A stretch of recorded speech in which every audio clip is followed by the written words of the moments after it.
Bueno, buenas tardes, estimado amigo Guillermo con Loncarica, que ya le dije antes de que empezáramos a grabar que ya marcó la cancha y él se autodefinió como un embajador de River Plate argentino.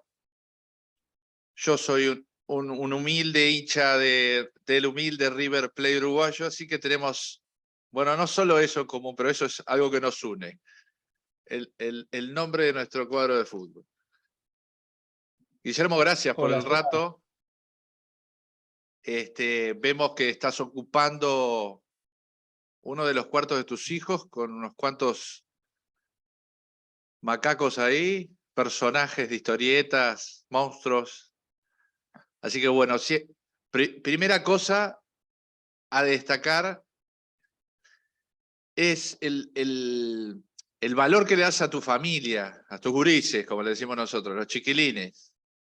Siempre andás con ellos posteando alguna foto yendo a ver a River, obviamente presionando para que sean hinchas de River, como haría cualquier padre con sus hijos varones. Pero bueno, contame cómo es eso de ser embajador de River y además un pediatra, uno de los pediatras más importantes de Argentina. Eso lo digo yo. Bueno, primero, gracias, Seba, gracias por este espacio. Desde que te conozco, digamos, no paro de sorprenderme por el tipo de persona que vos sos, ¿no? Y la capacidad que tenés de convocar, de generar, y bueno, y esa inteligencia privilegiada que te permite plasmar lo que tu cabeza genera en palabras y esas palabras ponerlas en el papel, ¿no? Esa capacidad no la tienen todas las personas. Y por otra parte, tu ocurrencia, ¿no? Me parece que sos una persona muy ocurrente y que en algún punto de la historia algún destello mío te ha hecho, te ha llegado y por eso has puesto algún interés en mi persona. Así que te lo agradezco. Ya nos conocemos hace muchos años, así que bueno, gracias por estar acá. Respecto a lo que me estabas un poco planteando en tu introducción, sí, yo siempre, bueno, le genero dentro de mis prioridades a mi familia. Mi familia, yo vengo de una familia disfuncional, absolutamente, la antifamilia. Así que tal vez de alguna forma esto generó en mí tal vez la necesidad o el deseo de no repetir, ¿no? Creo que a veces en los padres uno ve cosas, aprende y trae cosas a su vida adulta, también aprende las cosas que no le gustaría repetir. Y bueno, por el momento podría decirte, ya estoy en los 49 años, no estoy repitiendo esa parte tal vez que no me gustó de la historia de mis padres, que era una familia básicamente disfuncional. Y bueno, llevo adelante o constituyo una familia un poquitito más organizada, por ponerle alguna palabra. Y sí, tengo 3 varones que los amo, que son el sentido de mi vida. A veces digo que me salvaron la vida también. Y por supuesto, la camiseta es algo que se hereda, es algo que no se tranza, que si algún hijo mío quisiera manifestarse de otro cuadro, tendría que hacerle un ADN. Y a partir de ello, también siempre pensé que el fútbol es un lindo punto de encuentro con los hijos que no tienen edad, porque vos empezás llevando a tus hijos al estadio de fútbol cuando son pequeños y después, a medida que van pasando el tiempo y ellos se van haciendo más grandes, son adolescentes y después son adultos, siempre tenés ese punto de vamos al estadio a ver a nuestro club y hacemos el viaje juntos y volvemos juntos y antes de que empiece el partido charlamos. Y yo iba a la cancha de chico mucho con un papá y un amigo mío. que fuimos a ver a River Plate a todos lados. Íbamos a todos los estadios de Argentina, incluso por fuera, y yo siempre era el tercero, digamos, eran ellos dos y yo era el tercero. Y yo veía esa interacción entre padre e hijo, de, che, tenés que hacer la tarea, o no hagas renegar a mamá, o fíjate si vas por acá o por allá.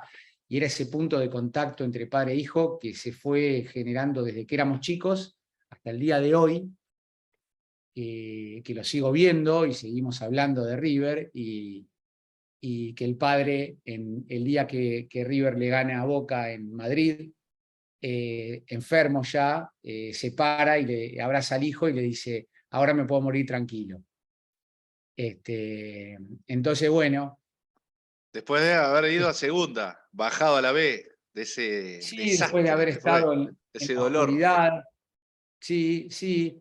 En realidad, ¿sabés, Eva? Que obviamente nadie va a estar pidiendo irse a la B, ¿no? Pero en el punto, digamos, a veces equipos grandes como River Plate y orgullosos necesitan tocar fondo, ¿no? Eso aplica a las personas también, ¿no? A veces, y a River le hizo bien desde lo futbolístico y de los logros que ha tenido. No hubiera elegido irme a la B, pero creo que fue un punto también interesante de su historia. Así que en las buenas y en las malas, y ahora con los hijos. Así que ese es el punto. Yo rescato eso que vos decís. Hay veces que cuesta, o sea, no sé si se puede explicar el fenómeno fútbol, pero puedo decir de mi experiencia de que esa ceremonia de ir a la cancha, compartir hasta, en mi caso, un cuadro infinitamente más chico que lo que es River Argentino, ¿no? El mío somos centenas, unos pocos miles. Te diré que voy a la cancha de River, que es un parque, y yo sé desde el lugar donde se paraba mi abuelo en la cancha, mi padre, el baño está igual, y las personas son los mismos, y hoy somos los hijos, y eso que no soy habitué. Pero esa ceremonia, esa charla, escuchar las mismas charlas, las familias que aparecen, los hijos los nietos, etcétera, es un punto de encuentro. Guille, una cosa que no quería dejar ahí, vos dijiste, mis hijos me salvaron la vida. ¿Cómo es eso? Bueno, vos dijiste que no íbamos a hacer una sesión de psicoanálisis, pero te No, no, veo no, lo dijiste afilado. vos. Te veo afilado y rescatás preguntas interesantes. Bueno, a ver, una pregunta difícil de responder fácil. No sé bien todavía, no logré entender muy bien por qué decidí ser médico. A veces ensayo alguna respuesta. Pero bueno, vos sabés que yo soy diabético, soy insulino dependiente desde que tengo 5 años, ¿no? Y entiendo que cuando era chiquito, viste, nada, me corrían para darme la insulina, o sea, toda la parte de la diabetes del niño la recuerdo de manera graciosa ahora, pero tal vez debe haber sido un poco traumática, ¿no? Papá médico, abuelo médico, mamá prácticamente en los últimos años de la carrera de medicina, que finalmente no terminó. Entonces, claro, me levanté a orinar a la noche 2 veces y me hicieron el diagnóstico. Es decir, no debuté con mi diabetes con un cuadro grave. Y bueno, y el tratamiento y los controles en ese momento obviamente no son los de ahora. Yo recuerdo bueno, que por ejemplo para medirme la glucosa, mi mamá dejaba unos frasquitos de plástico en el baño, digamos, estaban nomenclados que decía mañana, tarde, noche. Entonces yo hacía pis en ese frasquito y con unas gotitas de ese pis se ponían en un tubo de ensayo. El tubo de ensayo lo agarraban con un broche de madera gigante, largo, y eso mi mamá lo ponía en la hornalla y lo calentaba durante 5 minutos con un reactivo y eso viraba de color. Y si daba verde, tenías entre 100 y 200, si daba anaranjado, bueno, a mí me daba siempre para el traste. y mi mamá me gritaba y me decía, qué sé yo, bla. Entonces ya en una época, cuando agarré la mano, lo hacía orinar a mi hermano, y ahí me daban mucho Para mejor engañar ese el análisis, test, ¿no? la Claro, glucosuria. claro, yo engañaba a mis padres con la orina de mi hermano, siempre se negociaba algún juguete o alguna extorsión a mi hermano menor. Para que no te Bueno, pincharan. El miedo de la aguja. no, no era el que me pincharan, en realidad en ese momento la insulinoterapia era una dosis de NPH diaria, no existía la determinación de glucemia que no fuera en el laboratorio, o sea, no te pinchabas el dedo, eran solamente determinaciones de glucosuria a través de estos métodos. Entonces, cuando me daba mal, porque yo obviamente transgredía, mis padres se enojaban. Y entonces, para que no se enojaran, yo hacía que los análisis me dieran bien con la orina de mi hermano. Y bueno, fui creciendo con mi enfermedad, y cuando empecé a estudiar medicina, en esa época también, bueno, yo soy más joven que vos, Eva, vos no estudiabas, nosotros no estudiábamos de papers, o sea, estudiabas de tapa dura, y el tapa dura que leías era lo que se había investigado hace 30 años atrás. Entonces, cuando yo empecé digamos, a leer lo que le pasaba a las personas con diabetes, las perspectivas de vida eran Horrible. feas. Sí. Sí, eran feas. O sea, yo me imaginaba enchufado a una máquina de diálisis a los 30 años, amputado a los 40 y muerto a los 45, básicamente. Obviamente, Que es como quizás tus viejos te imaginarían. Y por eso la persecución, digamos. sí, puede ser, eso nunca lo hablé con mis viejos, pero sí, entiendo también el trauma, ¿no? Para los padres de tener un hijo con una enfermedad así. La verdad que mis hijos, por suerte, no tienen esta enfermedad, y yo me angustiaría mucho si la tuvieran, más allá de los controles que existen hoy, ¿no? Pero eh, bueno, y entonces en algún momento, digamos, de que sos joven, cuando estás estudiando medicina, empecé con un poco de sensaciones de muerte cercana, que bueno, que me costó resolverlo eso, ¿no? Digamos, tengo 20 añitos tranquilos de psicoterapia encima, no solo para poder llevar una enfermedad crónica, sino que por otras razones también, pero y creo que si vos me preguntases cuál es el punto, porque por otro lado siempre fui una persona que mantuve a mi diabetes controlada y ahí al margen. La diabetes nunca me jodió hacer una vida absolutamente 100% normal, de hacer lo que se me cante las ganas de hacer. Creo que en primer lugar mi esposa, porque fue la persona que, bueno, mi vida siempre he tenido otras personas, otras novias, qué sé yo, pero nunca había encontrado, cuando encontré a mi esposa, finalmente te das cuenta que esa es la persona con la cual vos querés realmente estar, y luego el nacimiento de mi primer hijo, y luego mis otros hijos, marcaron un punto de inflexión claro de una vida que tal vez, si no hubieran estado ellos o no hubiera estado mi esposa, hubiera sido tal vez un poco más gris, por ponerle un color. Y por eso hablo de me salvaron la vida, porque hoy yo soy muchísimo más estricto en el control de mi enfermedad y en la parte metabólica. Bueno, hoy estoy muy bien controlado, y hoy lo hago porque entiendo que, más allá de que yo amo la vida, mis hijos merecen tener un papá. Así que, bueno, yo perdí a mis padres, yo a los 32 años creo ya no tenía ninguno de los dos padres. Mi mamá, después de separarse de mi papá, entró en una depresión muy grande y se suicidó.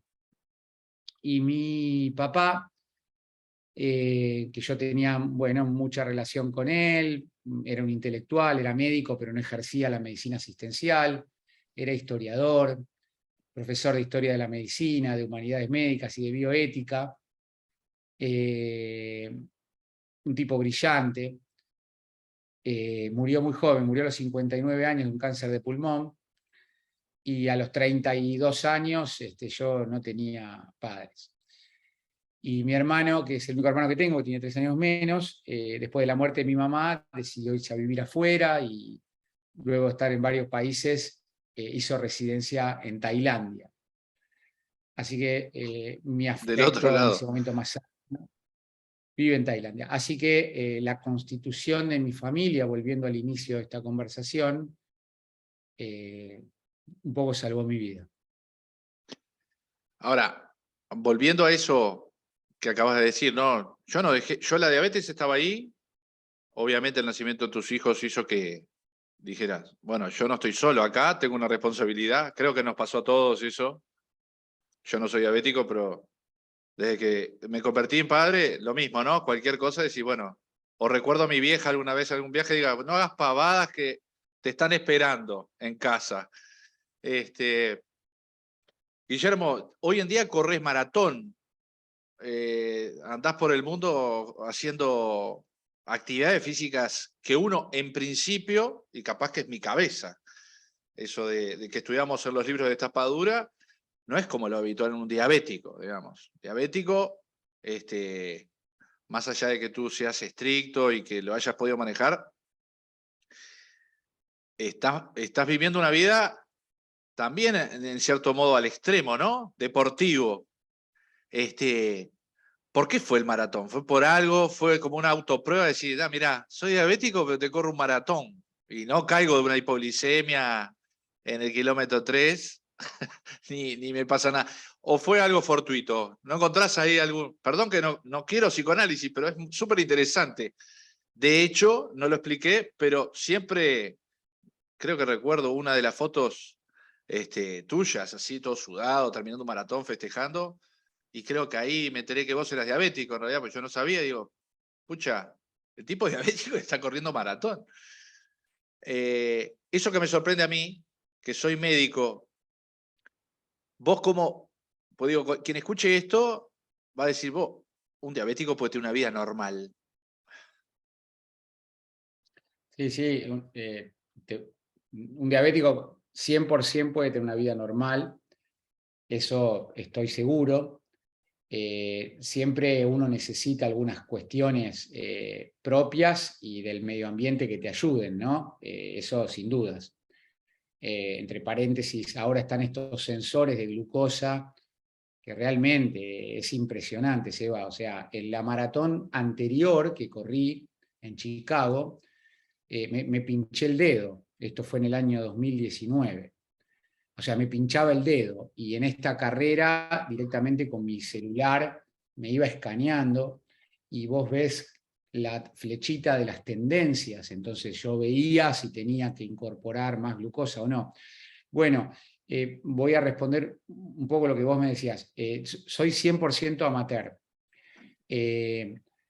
Mi vida es vertiginosa. A mí me gusta el vértigo y creo que por eso soy emergentólogo, porque así como corro una maratón, vos decís que hace un diabético en un departamento de emergencias de un hospital como el Hospital Garrahan, que es el lugar más, digamos, detonado de todo el Hospital Salvaje. Garrahan. Salvaje es la palabra, o sea, hay momentos del día, bueno, vos te has reído alguna vez de alguna cosa que cuando has venido a visitar, pero, o sea, hay momentos que yo digo, ahora es el desembarco de Normandía, bueno, entonces tenés un diabético que está trabajando de emergentólogo en el departamento de emergencia de un hospital que tiene el 150% de ocupación promedio anual, etcétera, etcétera. Y corre maratón, sí. En general, esa cuestión de adrenalina Esa forma combinación parte. en el consultorio como que no entra, ¿no? Guillermo, ¿no Bueno, querías también hago dedicarte a algo más consultorio. tranquilo? No, no, a ver, yo también hago consultorio y lo disfruto. El consultorio, me gusta más la emergencia que el consultorio. Y también, a ver, me parece que vos como intensivista lo debés comprender. Francamente, cuando yo tengo 3, 4 chicos graves al mismo tiempo en el shock room, yo no me siento estresado. Al contrario, yo a veces hago la broma de que en realidad no se me moviliza la frecuencia cardíaca, sí se me moviliza cuando juega River, ¿entendés? Es decir, el grado de estrés, a veces me sube la glucemia con River. Y Te cuando salgo enferma. de asistir, cuando ventilamos un pibe en el shock room y termina parte de la película, lo llevamos a cuidados intensivos o lo que fuera, y entonces vuelvo y terminó ese pedacito de la historia, me chequeo y estoy bien. Ahora, a veces cuando River me pone nervioso, pum, me pongo adrenalínico. Bueno, ¿qué pasa con el running? El running lo incorporé en mi vida hace muchísimo tiempo, básicamente porque con la escasez de tiempo que sufro, y creo que sufrimos todos hoy, encontré algo que me producía un momento de descarga de energía, liberación de escuchar música, y además esa hora que voy corriendo voy analizando, armando y desarmando, pero creo proyectos de investigación, los desarmo, se me ocurren ideas, o salió el disco nuevo de la banda que me gusta y lo escucho y entonces me concentro en el bajo, que es lo que me gusta, y bla, bla, bla. Entonces no dependes de nadie, podés correr en cualquier lugar con un par de zapatillas y un pantalón corto, salís a correr, entonces viajo a algún lugar y corro, estoy en mi barrio y corro, llueve y corro.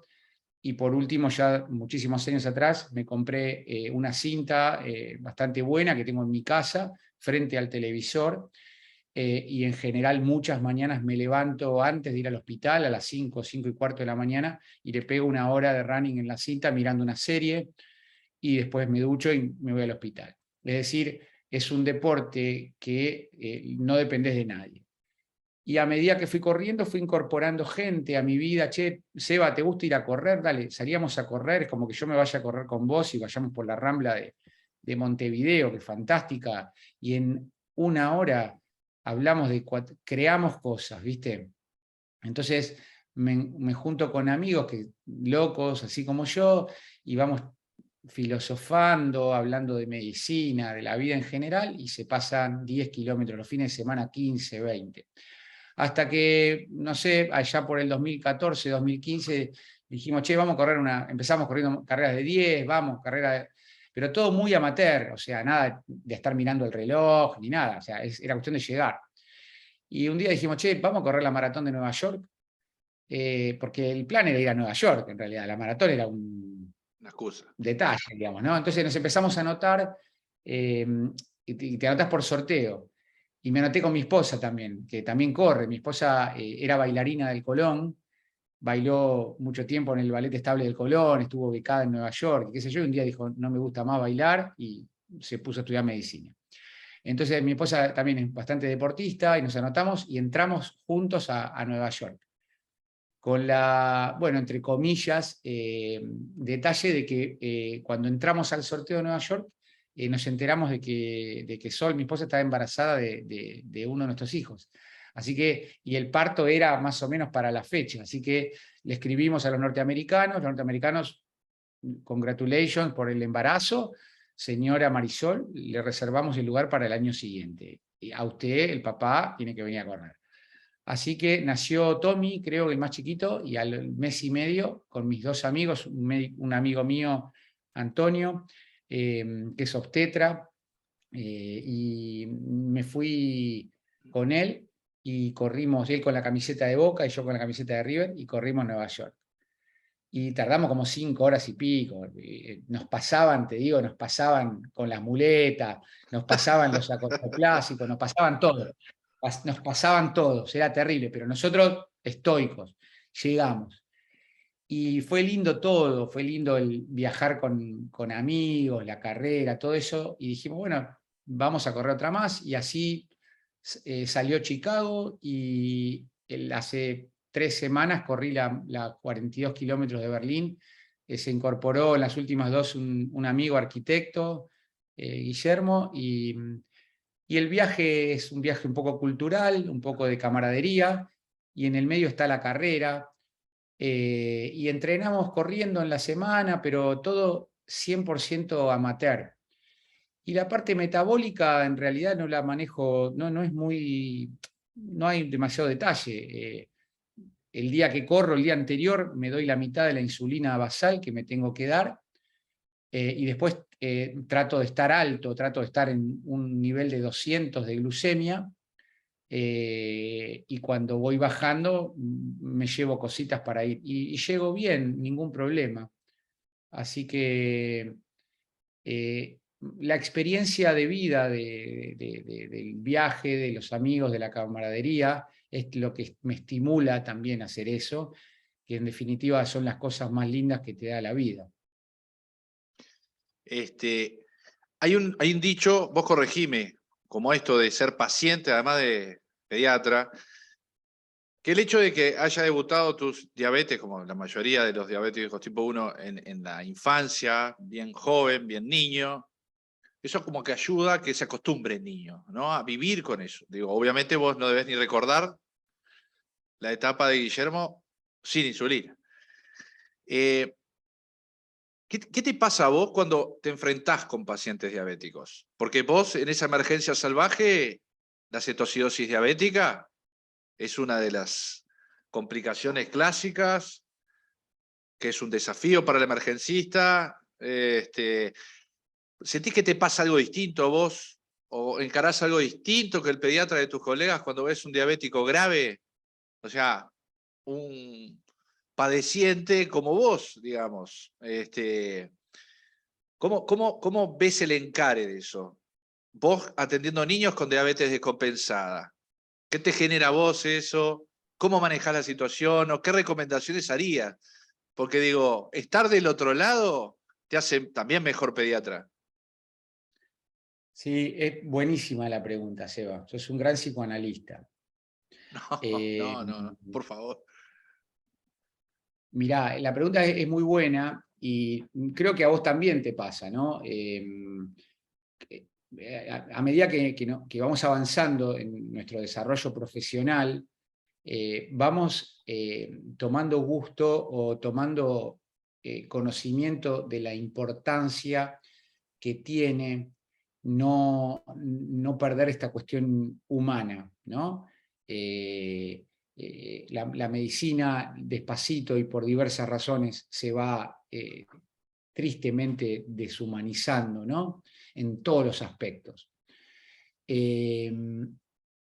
A mí particularmente lo que me pasa en estos últimos años, no es que no me gusta, pero se me va de alguna forma apagando la pasión de ir a hacer un procedimiento invasivo.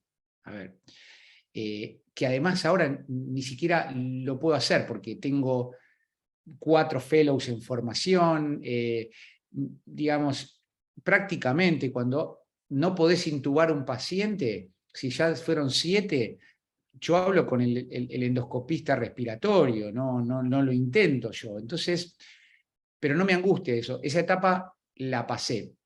Te abro un paréntesis, esto es muy distinto a lo que pasa en Estados Unidos, por ejemplo. Porque nosotros, en Estados Unidos, los médicos de nuestra edad, y más grandes aún, hacen guardia asistencial y están presentes ahí, y hacen procedimientos. En cambio, esta cuestión media vertical que tenemos los latinoamericanos, o por lo menos en la Argentina pasa así, te va distanciando de una forma o de otra de los pacientes. Y en Estados Unidos no pasa eso. Yo soy muy amigo vos sabés, de Ned Cooperman, y de otras personas que nos han ayudado mucho, y yo he estado con él, con Cooperman, de noche de guardia, y lo he visto a sus 60 años a estar haciendo las mismas cosas que hacíamos cuando recién terminábamos la residencia. Y está bueno eso, y está bueno para los pacientes que haya un médico de esa envergadura y de esa experiencia atendiendo en un horario de noche o en un fin de semana. Es decir, ellos hacen un estándar de calidad en la atención que a vos no te va a cambiar el pronóstico si llevas a tu hijo un día de semana en horario de planta o lo llevas un fin de semana o a la noche. Ellos hacen fluctuar a toda su planta en todos los horarios y todos los días. Por lo menos en Argentina eso no pasa. Entonces vos en Argentina caes al hospital un día de semana a las 11 de la mañana y capaz que te atiende Sebastián González. Pero si caes a las 8 de la noche, capaz que ya Sebastián González no está más, si caes un sábado tampoco. Dicho esto, cuando nosotros vemos muchos pacientes, muchos debut diabéticos, y vemos muchos debut severísimos. A mí me gusta la atención de la cetoacidosis porque es muy rigurosa y uno tiene que ser muy obsesivo en ese tratamiento, ¿no? Entonces, esto de adecuarse a las recomendaciones. Entonces, cuando la parte crítica del paciente ya ha mejorado, la percepción mía en urgencias es una tremenda sensación de angustia en la familia, del que me va a venir. Que en realidad no lo ven, porque, digamos, es como un shock todo eso. Y obviamente hay muchas personas por digamos, el ambiente social que acude a nuestro hospital público. Muchas veces son familias de muy bajos recursos o de un nivel social y cultural bajo, que a veces ni siquiera toman percepción de lo que se les viene, ¿no? Debutó, su hijo es diabético, señora, ¿no? No Sí, tienen capaz que la dimensión de lo que significa ese diagnóstico para el resto de la vida de ese niño y de esa familia. Exacto. Entonces, algunas veces el abordaje es, digamos, muy conductista. Es decir, bueno, ahora está grave, vamos a solucionar esto y más adelante un equipo de trabajo. Bueno, eso por un lado. Entonces, ahí hay una cuestión también de la percepción que uno tiene de las posibilidades en ese momento de shock que podrían tener esos familiares de tener una perspectiva un poco más allá. No sé si me captás lo que te digo. Entonces, cuando yo percibo eso, hago algo que aprendí de mi diabetóloga, de la médica que me atendió a mí desde que era pequeño, que hasta el día de hoy la voy a ver. Se llama Olga Ramos. Ella un día, yo ya era, no sé si médico de planta del Hospital Garrahan, terminó la consulta conmigo en su consultorio y en la sala de espera había una familia y ella me dijo, si a vos no te joroba, yo quiero presentarte a la familia que va a entrar ahora a mi consultorio. Entonces yo me acuerdo que estaba vestido con un saco y un pantalón, estaba vestido como una persona normal, pero y nada, la percepción que puede tener ella de un paciente que lo conoce, que tiene 5 años, y ahora ve un muchachote con un físico, qué sé yo, nada, vestido con un saco, que es médico, es un éxito terapéutico, digamos, que formó una familia, que tiene hijos. Entonces salió a la sala de espera y les dijo, miren, él es paciente mío desde que tenía 5 o 6 años. Hoy tiene 35 años, tiene hijos, es médico de planta, es pediatra, está totalmente sano. Me mostró como un ejemplo de lo que pasa si las cosas más o menos las llevas bien para una familia que tal vez ante la percepción de ella estaba de alguna forma triste o desesperanzada. O sea, hay luz, mírenlo a él. Hay luz, exactamente. Entonces, respondo tu pregunta finalmente, a veces, no siempre, pero cuando entiendo que esa preocupación va un poco más allá del estado actual del niño grave. Me acerco y le digo, señora, yo soy diabético. Y yo debuté cuando tenía 5 años y estoy bien, mire, estoy trabajando acá atendiendo a su hijo. Así que quédese tranquila, que esto no va a matar a su hijo. Y me parece que tal vez es una acción humana importante, o por lo menos yo la vivo como algo importante, porque percibo, y no, lo hice un montón de veces, Eva, eso, un montón de veces, percibo cierto alivio y me siento bien por hacer eso. Bueno, esa es la respuesta. O sea, es que encontrando algún paralelismo, como decía Borges, ¿no? Lo que vive uno, lo viven todos, ¿no? Las personas. Que yo tengo un asma, muy leve, soy un asmático. No necesito preventivos, realmente, pero yo tengo un asma algunas veces desencadenado por la risa, pero sé lo que es estar con chillido en el pecho, estar con el habla un poco entrecortada, y crisis asmáticas en mi vida tuve 2, ninguna severa, pero sé lo que es que te falte el aire, aunque sea 5 minutos, por una crisis asmática. Y eso que dijiste vos, de que vas y decís, mire, señora, yo soy diabético, como su hijo. Ese efecto, trato de hacerlo igual. Cuando veo a un niño con crisis asmática ingresado, que está nervioso, siempre le digo a los residentes, digo, miren que los asmáticos somos los peores pacientes porque no reconocemos nuestros síntomas, vivimos con chillido en el pecho, estamos habituados a toser. Y cuando estás en crisis es porque realmente estás muy mal. Creo que a los diabéticos les pasa igual. Si llegó descompensado, los diabéticos conocidos estoy diciendo. Pero el fenómeno mágico, digamos, que decía acá un profesor, Mañé Garzón, un gran profesor de pediatría, él decía, nosotros los médicos tenemos un efecto mágico y que no puede permitirse que una familia entre a tu consulta y se vaya peor de lo que entró. De hecho, un objetivo es que esa familia que viene con una enfermedad, con lo que sea, se vaya mejor de lo que entró a tu consulta. En tu caso, una emergencia, en un consultorio, lo que sea, pero el efecto tiene que ser ese, el objetivo tiene que ser eso.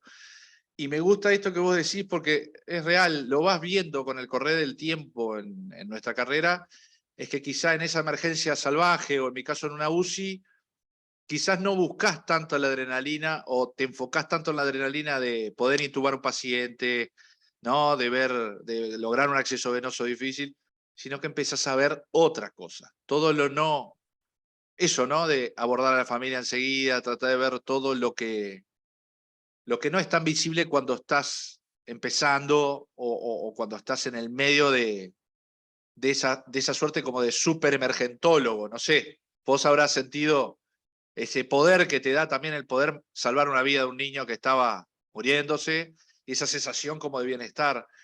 Y quizás hoy lo vemos distinto y encontramos bienestar en una madre que se calmó, que encontró a alguien que le dio confianza, que encontró, en tu caso, ¿no?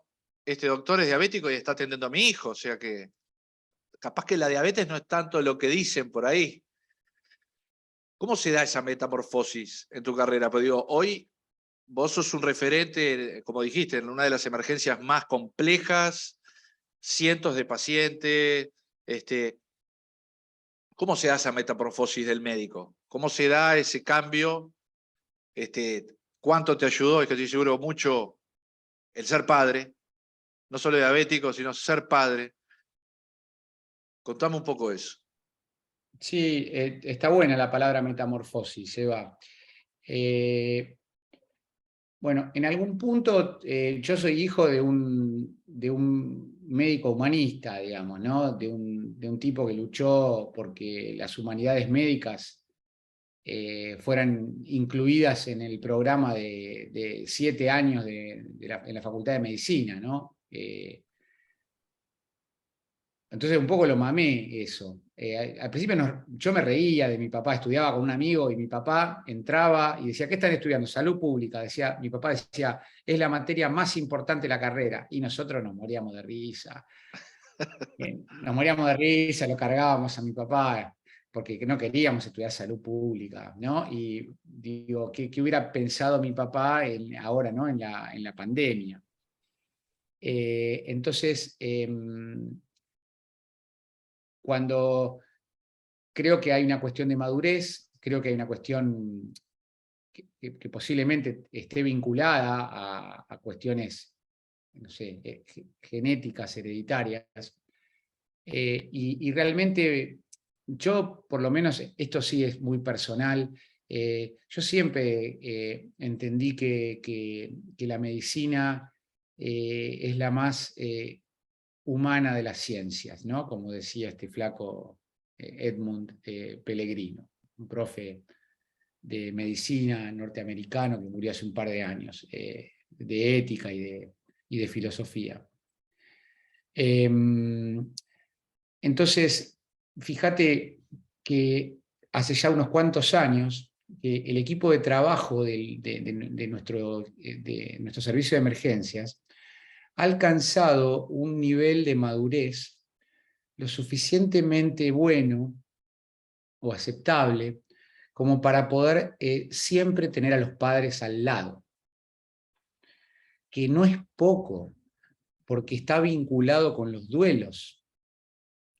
Está claro que no es lo mismo que vos permitas el ingreso de un padre, una madre, viendo lo que todo un equipo de trabajo, emergentólogos, enfermeros, medicina transfusional, cirujanos, intensivistas, asistentes respiratorios, en un chico grave, que si el final no es un final feliz,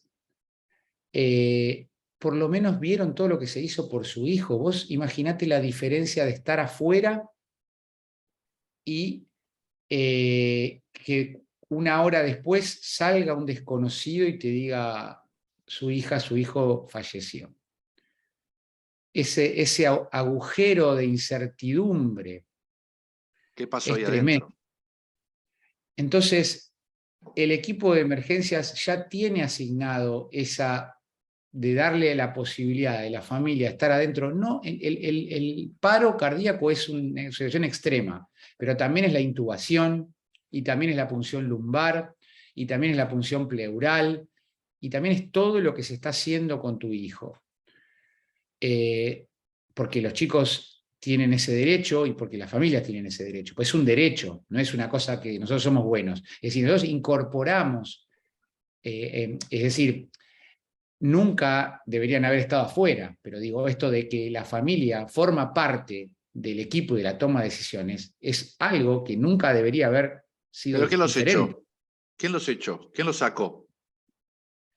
Sí, no sé si los sacamos o esta cosa que viene desde que los griegos pusieron a los médicos o les dieron a los médicos el rango de dioses, en algún punto nunca cambió.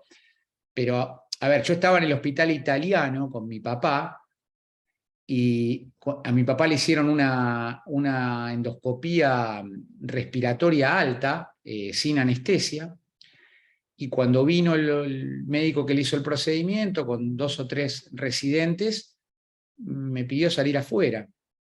Y yo, que soy médico y que soy respetuoso y que entiendo, me callé la boca y me fui.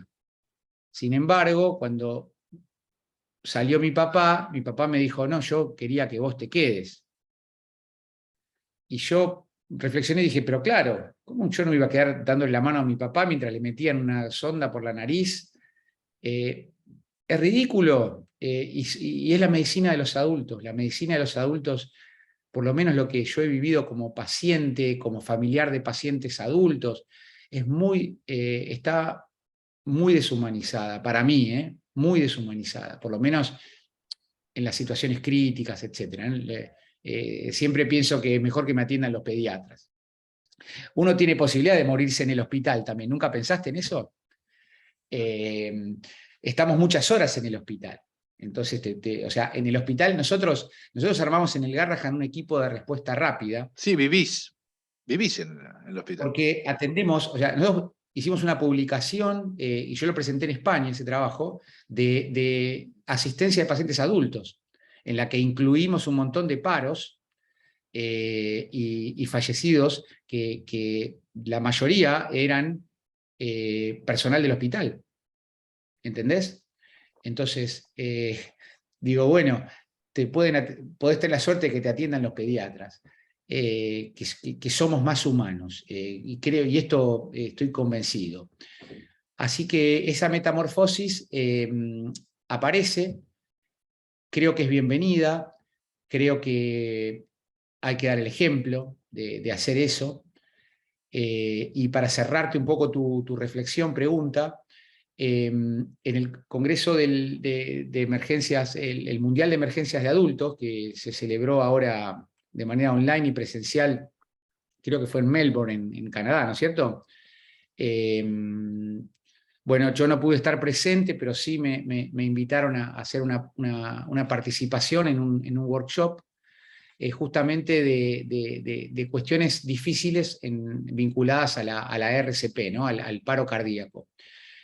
Y entonces me puse en contacto con un médico del hospital Garrahan, que se fue a vivir al interior, se fue a vivir al sur, y empezó a laburar duro ahí, y tuvo un caso muy, muy difícil de dos hermanitos, dos chiquitos que ingresaron politraumatizados porque se les cayó una rama de un árbol en la cabeza. E ingresaron los dos críticamente enfermos y uno en paro. Y su papá, que bueno, tuvo la gentileza de permitirme que yo presentara su caso y de hablar conmigo, intensivista de adultos, llega al servicio cuando estaban reanimando a su hijito, ¿no? Y él al principio me comenta toda la sensación, ¿no? Por supuesto, a ver, yo, nada, se me pone la piel de gallina ahora, no pude evitar realmente emocionarme, llorar por lo que me contaba, porque, digamos, a ver, uno como padre escucha eso, y el flaco lo que me termina diciendo, porque él participa un poco de la reanimación de su propio hijo, ¿entendés? Y termina él con su esposa deteniendo la reanimación. Y lo que me termina diciendo es dos cosas. La primera es, para mí lo más importante es haberle dado la mano a mi hijo hasta el momento que se fue. Y después me dijo, porque él a partir de esto está trabajando para que mejore la medicina extrahospitalaria. ¿Sí? La medicina extrahospitalaria es una deuda pendiente de la medicina de emergencias. No sé, yo sé que en Uruguay las cosas siempre funcionan mejor, pero en Argentina es una deuda tremenda. Y me dijo, el único que fue humano fue el pediatra. Entonces, creo que esto tiene que ser responsabilidad de nosotros como formadores de nuevos médicos. Esto tiene que estar en la currícula de cualquier universidad, y que somos responsables de las cuestiones humanas vinculadas a la medicina de emergencias y a la medicina de los pacientes graves, ¿no? Donde hay poco tiempo para esto, pero sí hay tiempo. Tiene que haber tiempo. Sí, yo siempre cito, hace unos años cada tanto encontrás una charla o de un tema, un expositor que te hace cambiar la cabeza. A mí me pasó en Chile hace unos años, yo era, creo que residente de pediatría, y escuché a González del Rey, el colega dominicano que está radicado en Estados Unidos, dar una charla sobre esto. Estamos hablando hace más de 10 años. Y él ponía un ejemplo del auditorio, le explicaba, le decía, bueno, aquí nosotros somos todos profesionales sanitarios, pero usted imagínese que el día de mañana, ojalá que no pase, pero nadie está exento, nadie está a salvo, van por la calle y reciben una llamada telefónica de un hospital donde le dicen, no sé, Juancito, ¿usted es el padre de Juancito? Sí, sí, ¿qué pasó? Bueno, mire, le pedimos que venga al hospital. Entonces, ¿pero qué pasó? ¿No? Primero, ¿pero qué pasó? Bueno, tuvo un accidente en la escuela, pongamos, y lo trajeron acá, le pedimos que por favor venga. Y me hiciste acordar ahora con eso de, obviamente, ¿qué haría? La primera pregunta era, ¿qué harían todos? Salimos corriendo hacia el hospital, obviamente. Pero cuando llegamos al hospital y entramos al shock room, digamos, pongamos del Garraham, desesperados preguntando por Juancito, por nuestro hijo, una persona nos atiende en la puerta de la reanimación, nos levanta la mano así, no sé, como gasalla, ¿no? Se va para atrás. Una cosa así, y le dice, ¿usted es el padre? Sí, yo soy el padre. Bueno, mire, su hijo tuvo un accidente, está aquí adentro, tuvo un paro cardíaco, lo están reanimando. La pregunta de González del Rey al auditorio era, ¿ustedes qué hacen? Obviamente creo que la mayoría contestamos, le pego un codazo a esa persona y me meto para adentro, abro la puerta a ver a mi hijo. Y ahí la charla comenzaba, porque en realidad decía, bueno, ¿por qué nosotros que somos sanitarios le podemos pegar un codazo, por poner ejemplo, y entrar, y exigimos entrar a ver a nuestros hijos? Nosotros prohibimos ese derecho a cualquier padre.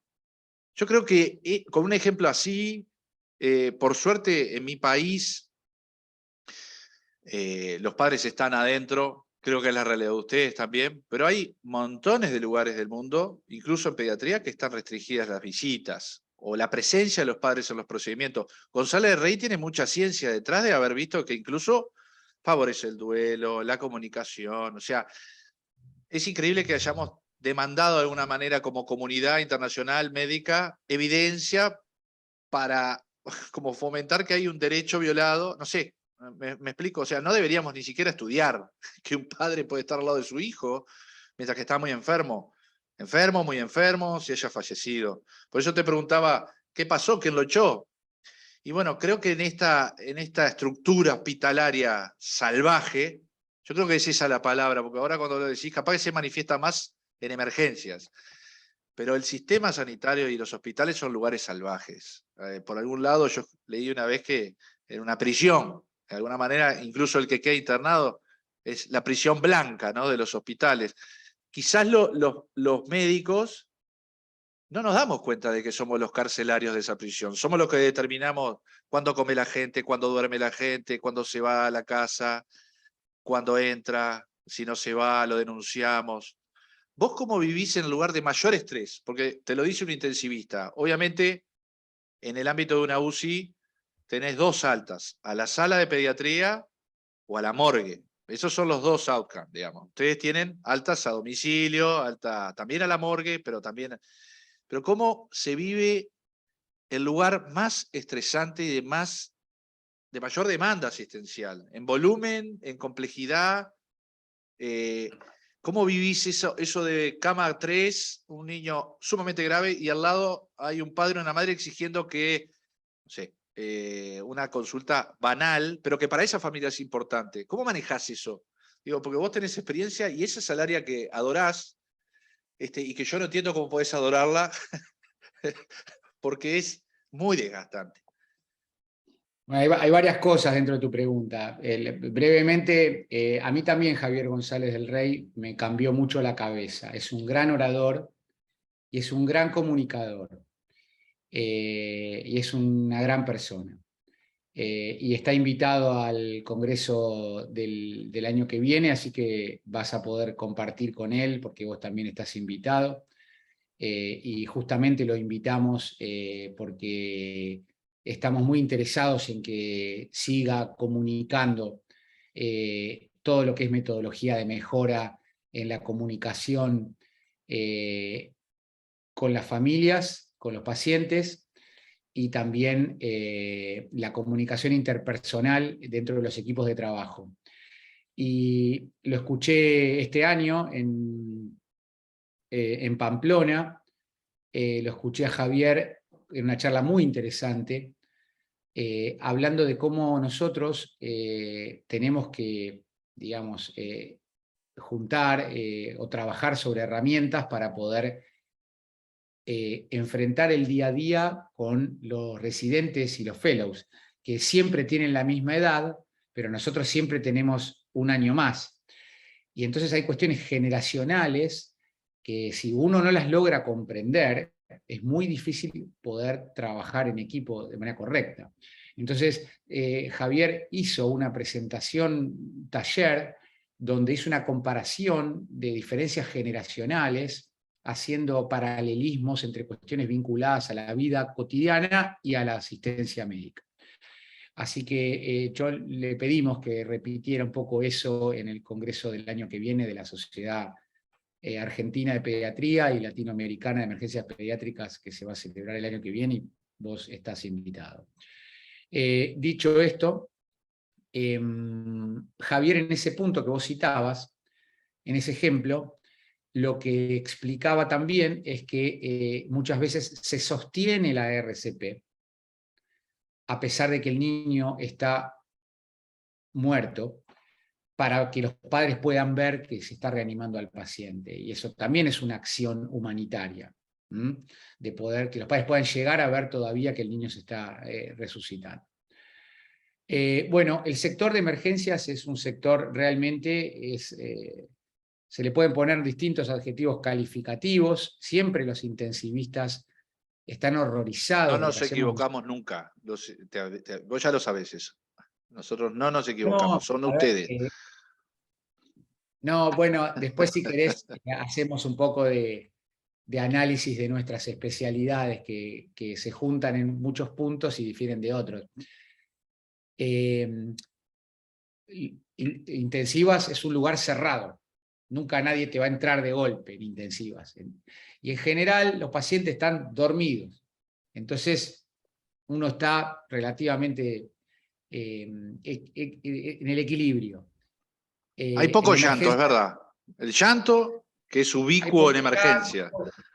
Hay poco llanto, hay poco llanto. En cambio, emergencias es un sector que maneja lo impredecible.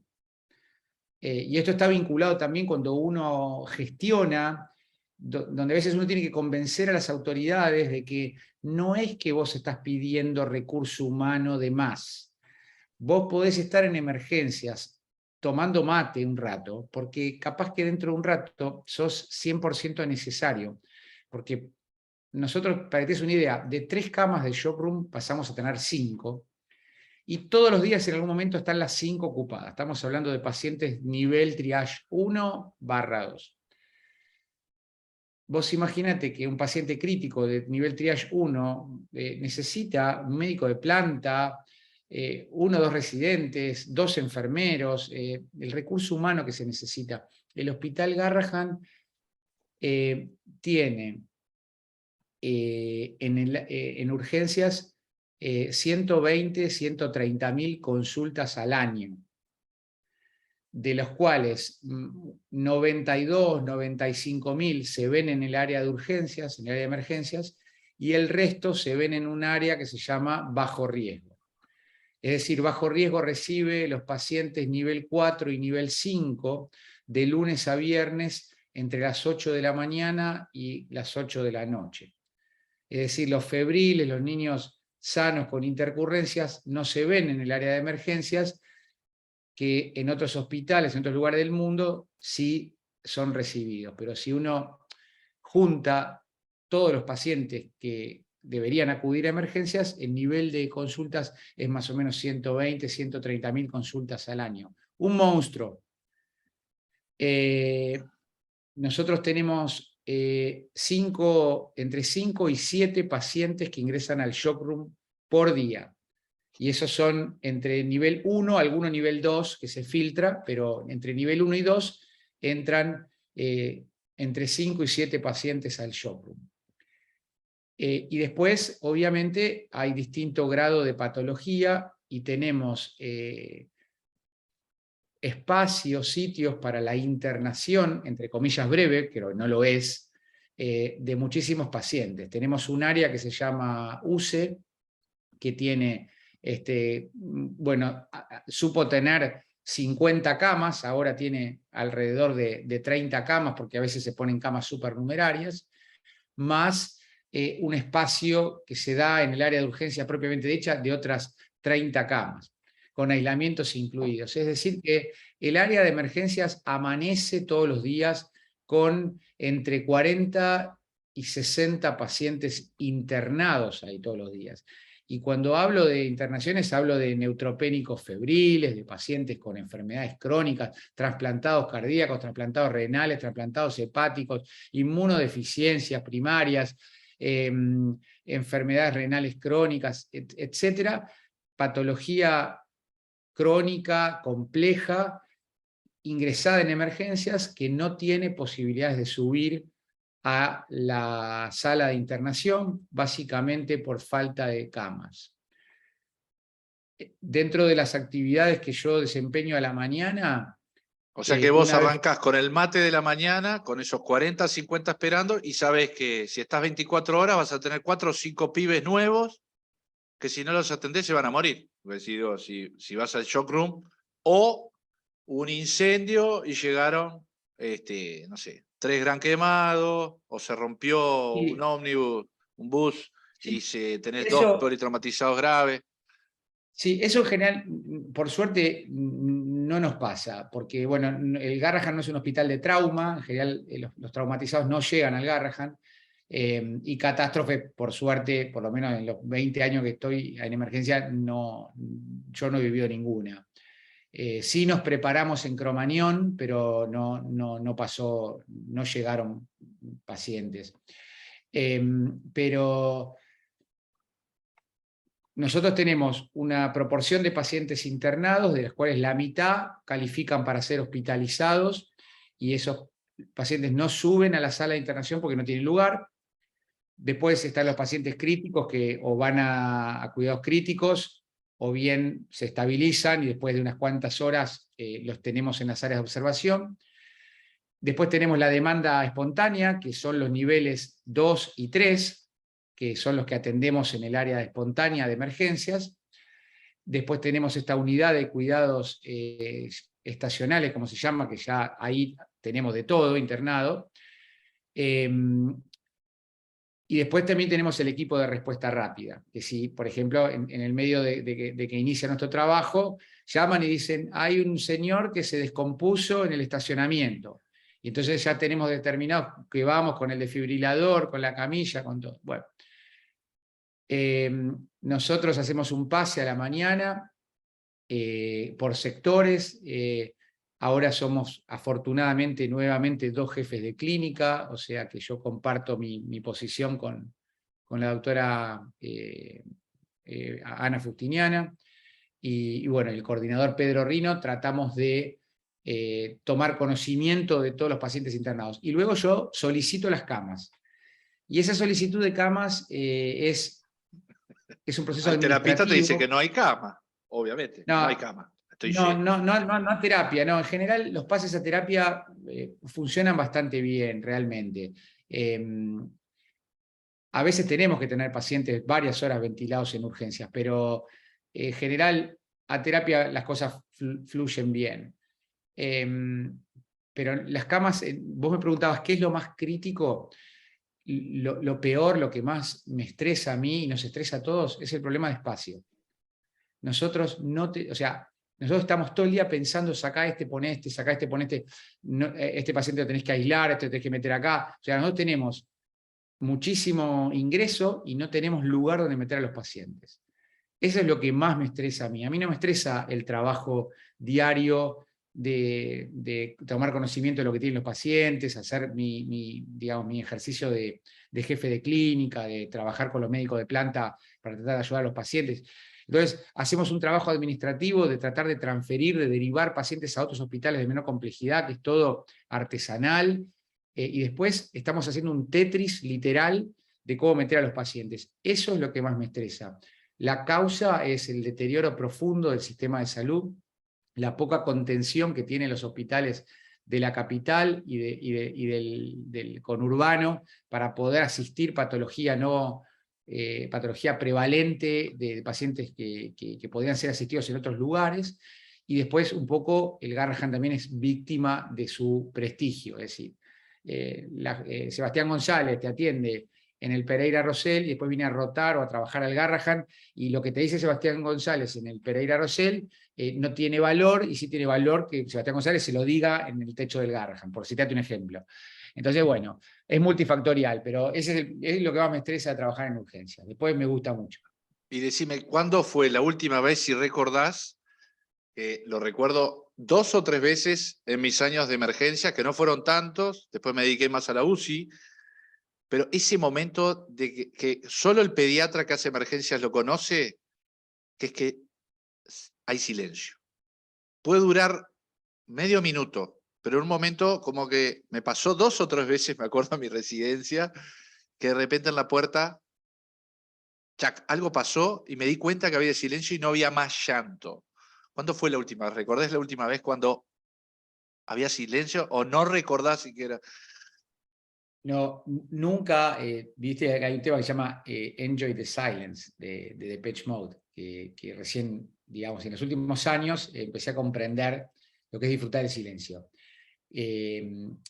La toxicidad sonora que hay en el sector donde trabajo es, digamos, abrumante.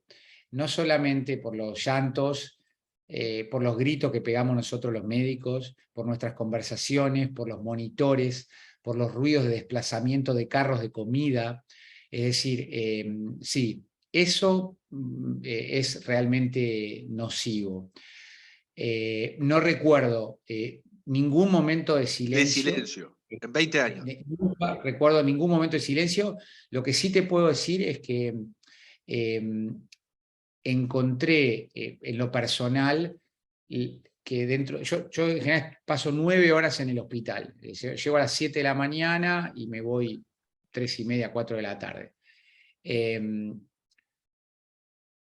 Pero si no salgo a almorzar, me siento mal. Es decir, yo religiosamente, en contadas oportunidades no salgo. Es decir, llega un momento del día que cruzo la calle o camino 2 cuadras y me siento en el Farolito, que es el bar que está en la esquina, o en la canchita de enfrente, y miro el sol, charlo con 3 o 4 colegas de otras cosas, siento, como, tomo algo y vuelvo. Y me tomo 1 hora, 50 minutos, 45 minutos de ese break que es necesario para la subsistencia en un lugar tan alocado. Y vos sabés, Seba, que, bueno, yo visité tu hospital, el servicio de urgencias, y cada vez que voy a un lugar, que viajo, por alguna razón, siempre voy a ver los servicios de urgencias. Nunca vi nada igual que el lugar donde estamos nosotros. No conozco el Acosta New de Paraguay, que Viviana Pavlicic me contó bueno, que ellos tienen también una tremenda demanda, pero sé que están mucho mejor organizados ellos, de alguna forma están organizados, tienen otro respaldo institucional.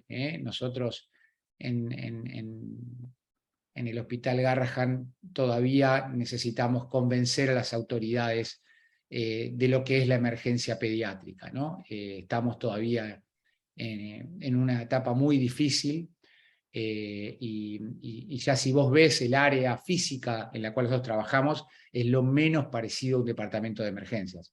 Lo menos parecido.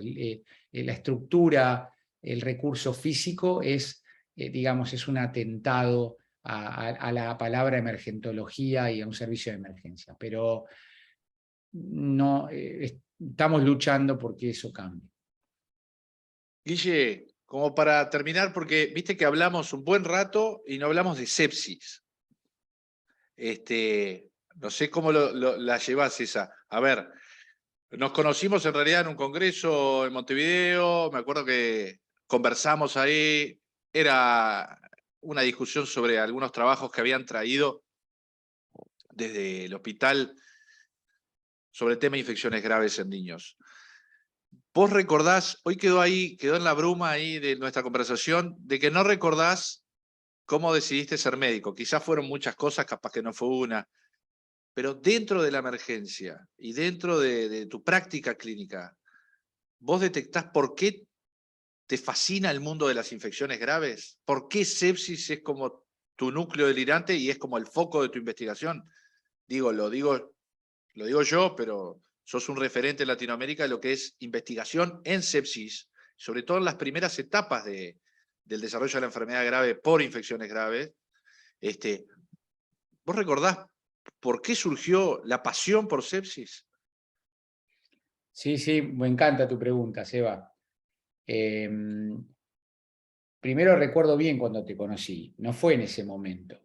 Yo te conocí, vos estabas de discutidor en una gran mesa en el aula grande del centro de congresos, estabas bien barbudo y, Estaría posguardia también. y entonces llamaste a la colocación de una vía central para pasar inotrópicos. Y entonces yo me acerqué después respetuosamente cuando terminó la charla y te dije que en realidad nosotros veníamos en una cruzada. Esto era acercarse a un intensivista desconocido, barbudo y combativo, a decirle respetuosamente que los emergentólogos creíamos que los sinotrópicos podían administrarse por vía periférica. Tengo que decir Y acá que tenía razón. Tenía razón. en el hospital Garrahan era señalado por los pasillos, yo, durante muchos años, y el equipo de trabajo nuestro, por pasar inotrópicos por vía periférica. Y éramos, bueno, de una forma, digamos, tratados siempre con alguna forma de alguna forma peyorativa por nuestros colegas de intensiva, pero el tiempo nos terminó dando la razón. Bueno, te respondo. Primero, ¿por qué me gustó la emergencia y no los cuidados críticos? Porque a mí me gustaba la asistencia del paciente grave. Yo sentía que quería ser, dentro de la montaña rusa de mi vida y de la necesidad de adrenalina, qué mejor que ir a trabajar sobre el paciente grave. Entonces, si vos querías trabajar sobre el paciente grave, ¿qué ibas a hacer? Cuidados críticos. Entonces, esa sensación la tuve y el deseo de hacer la residencia o la formación de posbásica en cuidados críticos la tuve hasta que roté por cuidados críticos. Y ahí dije, pará, esto, ¿qué pasa? Entran acá y pum, lo sedan y el respirador y empiezan con las palanquitas y quinque, pinque, pum, que pale la palanquita para acá, para allá, y el paciente ahí está planchado. Y esto no me gusta a mí. A mí me gusta lo que pasa acá abajo. Claro, pero vos ibas al cotolengo que había ahí abajo y era que ¿viste? Los reyes del Olimpo recibían el llamado en la terapia de que había un paciente grave abajo y bajaba el equipo. ¡Pum! Bajaba a asistir a los pobres pediatras asustados que estaban ahí abajo con el niño grave y llegaban los dioses del Olimpo a salvar las vidas. Pero claro, lo que estaba bueno era lo que los dioses del Olimpo hacían ahí abajo. Y después cuando se lo llevaban para arriba, yo me pegaba un embole total. Yo dije, no, pero a ver, pará, acá hay algo que está mal. O sea, estos tipos bajan a hacer emergencias. Entonces, ¿qué está pasando? No, a mí me gustan las emergencias. Entonces, el hospital tenía unas becas de emergencia, que en realidad era una mentira, ponían ahí a laburar un pobre tipo, a sacar mocos, y lo que menos tenía era de emergencia, no respetaba un programa, no quería hacer nada, como mucho el intensivista, si estaba de buen humor ese día, te dejaba intubar, si no te corría bueno, entonces nada, me metí en la beca de emergencias. Y despacito, con Anabela Boto y Pedro Rino, que estaba como médico de planta en emergencia recién llegado hace un par de años, empezamos a construir nuestra idea y empezamos a ver que había locos en otros lados. y esos locos los empezamos a ver en Uruguay. Che, pará, ahí está Patricia D'Alorso, y está Javier Prego, y está Osvaldo Bello, pará. Y hay terapistas arrepentidos, porque Osvaldo era terapista. Entonces, ¿qué pasó? Claro, la vieron, la estaban viendo en otro lado también. Bueno, y entonces la medicina de emergencias, donde en realidad, como viste cómo haces en la escuela, que haces los diagramas de Venn y los tenés así, y acá en el medio hay algo, bueno, hay algo en lo que convergen nuestras especialidades, pero después hay cosas que son totalmente propias de cada disciplina. Cuando la especialidad es reconocida en la Argentina, 2013 la Sociedad Argentina de Pediatría reconoce la especialidad, en el 14 se la da por antecedentes a la primer camada y en el 15 por examen. Un amigo de intensivas me dice, ¿yo ya puedo ir a buscar el título? Digo, no, porque vos para hacer el título vas a tener que saber mucho de toxicología, vas a tener que saber mucho de cetoacidosis diabética grave, vas a tener que saber mucho de maltrato, vas a tener que saber mucho de lactante febril sin foco, vas a tener que saber mucho de dolor, vas a tener que saber mucho de decontaminación gástrica, y vas a tener que saber qué hacer con un paciente que te entra en paro y no tiene vía. Vas a tener que colocar una intraósea y vas a tener que empezar a trabajar sin que nadie te cuente nada. No bajar y que ya te empiecen a contar lo que ya, sino empezar a pensar. Entonces, hay un aspecto que tal vez no conoces de mí, que también no soy músico, pero tengo una banda de rock, se llama Galaxia y sus garras de pop. Y trabajo con médicos y padres de la escuela, y toco el bajo. Entonces soy un apasionado del bajo. Toco muy mal, pero sí nos juntamos y tocamos. El bajista, el que es bajista y tiene la cabeza armada para tocar el bajo, cuando vos le das una guitarra, la puede tocar muy bien. Pedro Aznar toca muy bien la guitarra, pero conceptualmente es bajista. Y muchas cuestiones vinculadas al manejo de la guitarra las va a pensar como bajista. Y viceversa. Cuando vos le das un bajo a un guitarrista, entonces está bueno pensar como emergentólogo y está bueno pensar como intensivista. El paciente lo necesita. Pero pensamos distinto. Nuestras cabezas no piensan igual.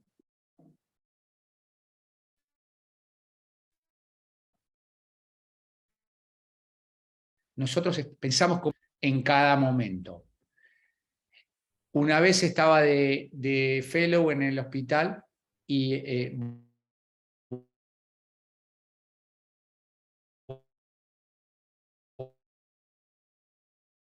voy a... Entonces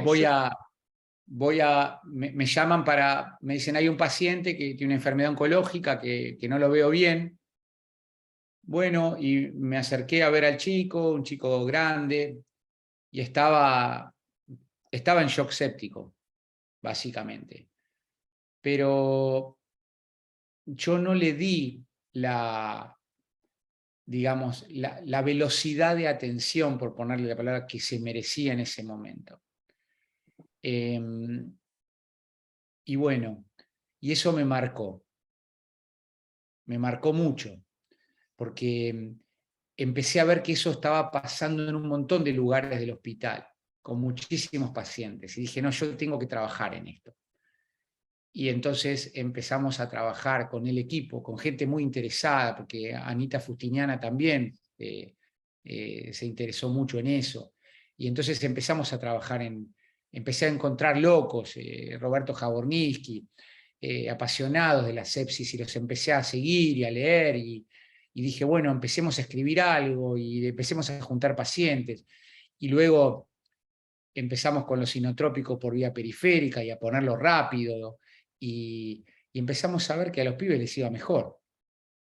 Con una lucha, ¿no? Una lucha, sobre todo eran con los colegas de intensiva, ¿no? Que que venían y decían, bueno, seguí pasándole volumen, seguí pasándole volumen, seguí pasándole volumen, y el pibe tenía encharcado, y en realidad, al final, el tiempo nos va de alguna forma, no sé si dando la razón, porque viste que en medicina todo cambia, pero sí con esto de los inotrópicos por vía periférica, de los inotrópicos en el lugar donde está el paciente. Si el paciente está en la sala de internación o en emergencias, o donde esté, o en la ambulancia, hay que ponerle los inotrópicos en enfermedades sensibles al tiempo. Entonces, soy un embajador también del diagnóstico precoz y el tratamiento temprano, porque eso es lo que salva vidas. Vos podés tener ECMO, pero si vos no haces diagnóstico y no ponés un acceso vascular o dos, pasás líquido rápido, pasás antibiótico y ponés inotrópico, podés tener ECMO, podés tener ventilador, pero las cosas cambian en la primera hora en general. Entonces, es lo que me apasiona y es uno de mis focos de trabajo. Y estamos todavía con muchas cosas por hacer, pero esa es la respuesta, Seba. Todos tenemos en nuestros bolsillos esos pacientes que te marcan, ¿no? Así como te marcó ese caso, o capaz que son cosas que se van dando y es una trayectoria que se corre para un lado, para otro, por un caso clínico. Yo una cosa que recuerdo del servicio de ustedes, cuando lo conocí hace unos años, que muchas veces, no sé si ustedes se percatan de la juventud que tenía el equipo de ustedes. Ustedes hace 10 años, digo, eran todos gente de alrededor de 30, 40 años. O sea, para lo que es medicina, tener tamaña responsabilidad, y llamaba la atención, me llamó la atención. Me acuerdo que, bueno, en esto que dijiste hoy, ¿no? Las estructuras verticales de la medicina rioplatense, que es con mucha influencia francesa, ¿no? Más europea, el profesor, la profesora, estructura vertical, eso, ¿no? Los jefes no van los domingos. Y ustedes tenían esta estructura como mucho más horizontal. ¿Nunca pensaste que quizás fue, no sé cómo terminaron siendo tantos jóvenes, si es que era un sector que no quería agarrar a nadie, porque puede ser una cosa, o tuvieron mentores que dijeron ustedes, a pesar de la juventud que tiene, o por la juventud que tiene, van a ser los encargados de esta emergencia? Digo, para entender un poco la transformación que ustedes generaron. Quizás si vos te agarran dentro de 15 años, no vas a tener la energía para dar vuelta el encare de todo un servicio de emergencia tan sobrecargado. ¿Son conscientes de la juventud de ese grupo y cómo impacta la juventud? O sea, ¿cómo ves vos hoy, luego de esta metamorfosis, el paso de la posta?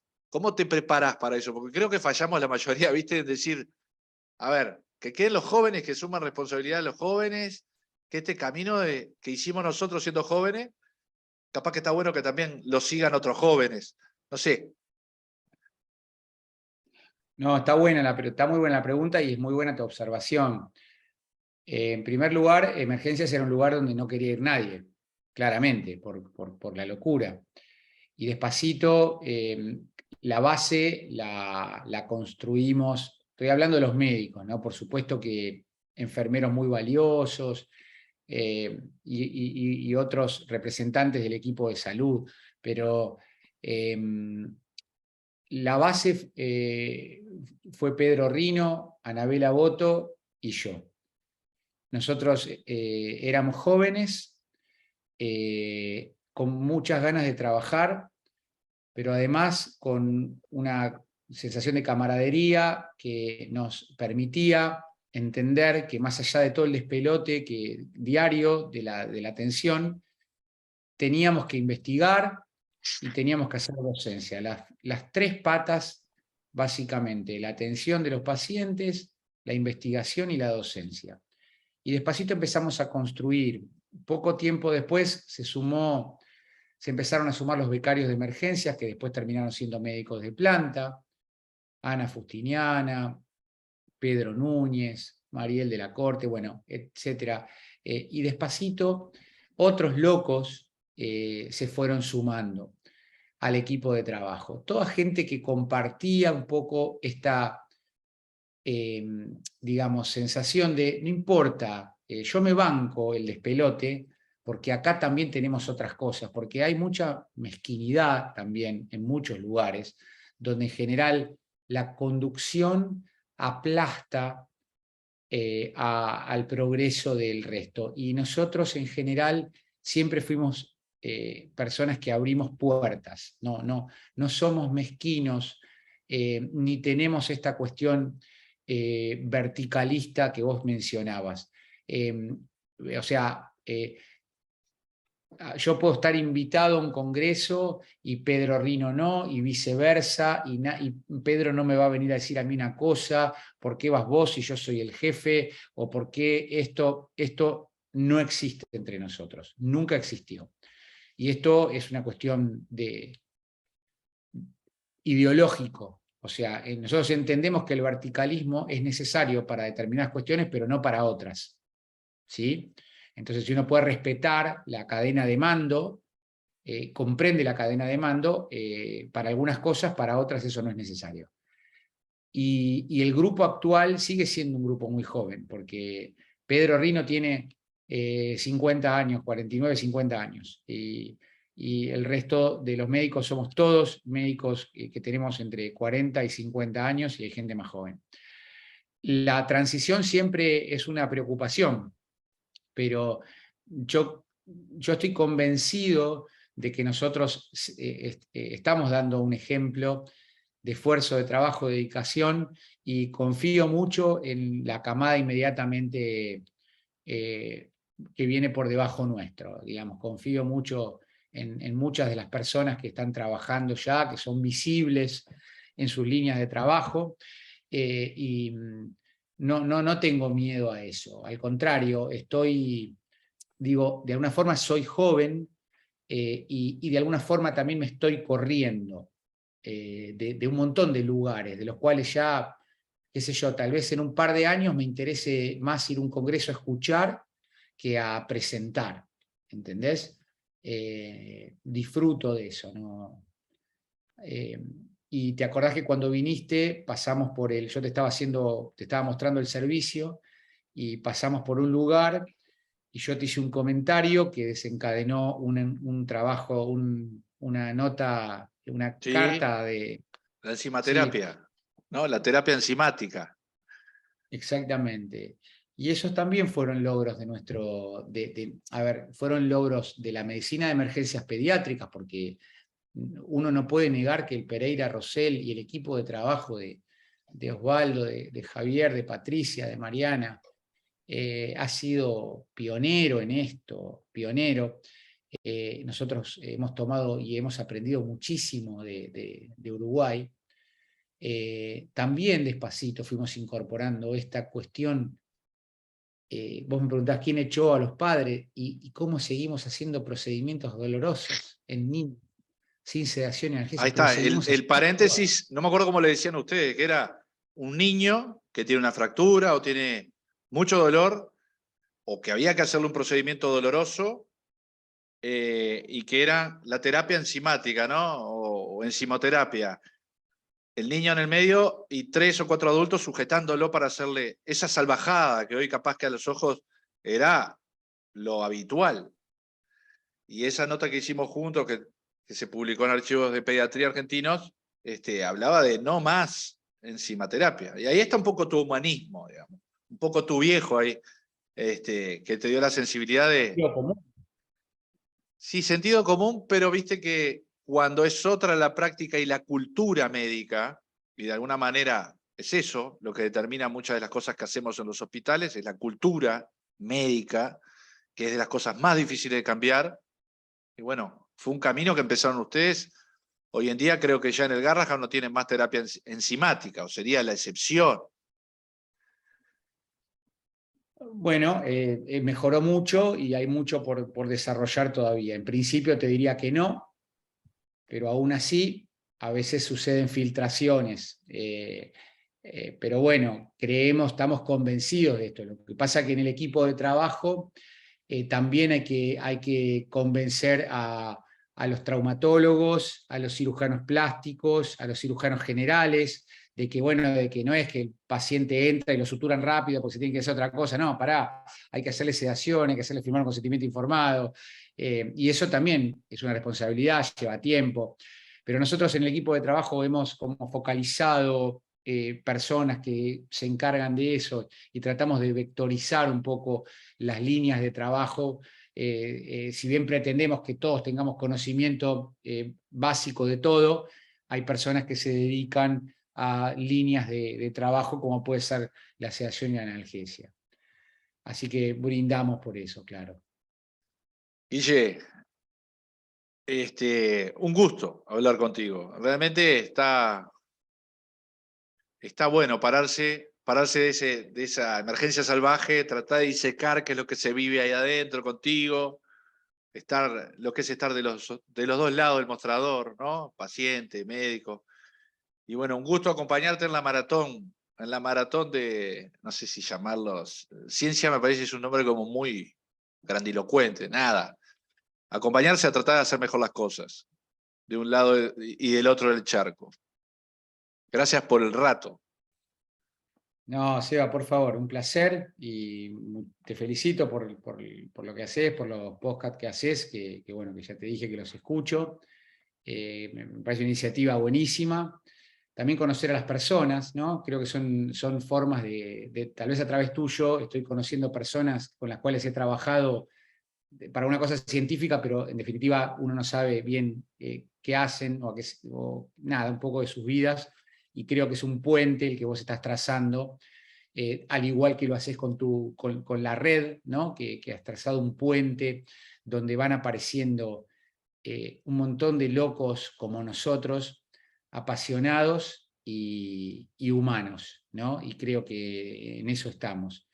Así que bueno, te agradezco muchísimo y bueno, nos estaremos viendo en breve. Me voy a comer unos chivitos Ahí va. por allá. Y liberás el cuarto de tu hijo, ¿no? Que vas a tener lío con los gurises. No, después transamos con algo seguro. Te mando un abrazo, Guille. Placer. Gracias. Gracias, Eva.